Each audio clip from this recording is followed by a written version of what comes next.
एक बार क्या हुआ, एक सत्संग हो रहा था, कथा चल रही थी, तो एक महात्मा जी बड़ी सुंदर कथा करते थे, सुनाते, बहुत अच्छे सब लोग सुनते थे। एक वृद्ध महिला थी, वो जैसे सबसे आगे आगे कथा में बैठ जाए और आकर जैसे महात्मा जी कथा सुनाते सुनाते ऐसे हिलते थे, कुछ गाते थे और से, तो वो उसकी आंखों से आंसू बहते रहे।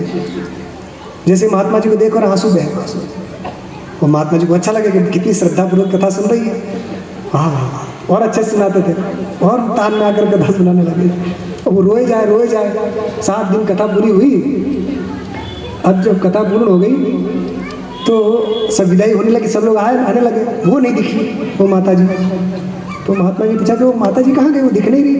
वो तो इतनी श्रद्धापूर्वक कथा सुन रहे थे, हम जा रहे हैं, विदाई का समय है, तो वो भी मिल ले थोड़ा। तो बोले कि उनको बुलाओ, कहाँ गई, तो उनको बुलावा भेजा गया, तब आई।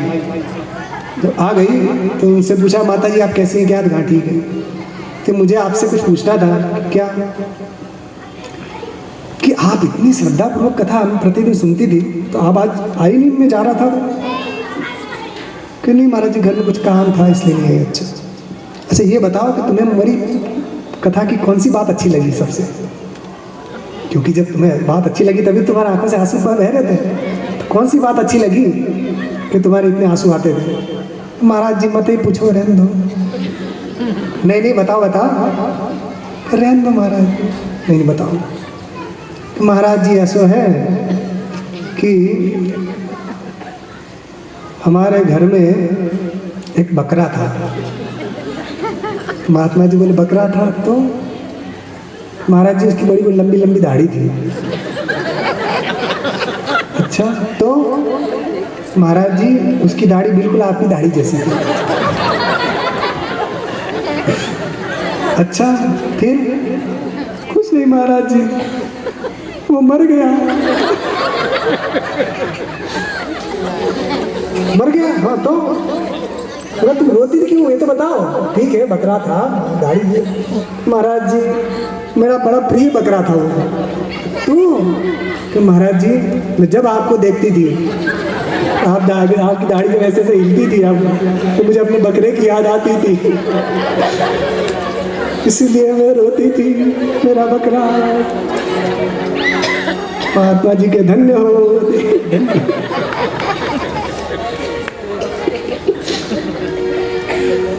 अब वो समझे कितनी श्रद्धापूर्वक कथा सुन रही है कि इसको तो सारी की सारी कथा उतर गई होगी, मगर उसको तो बकरे की याद आ रही थी।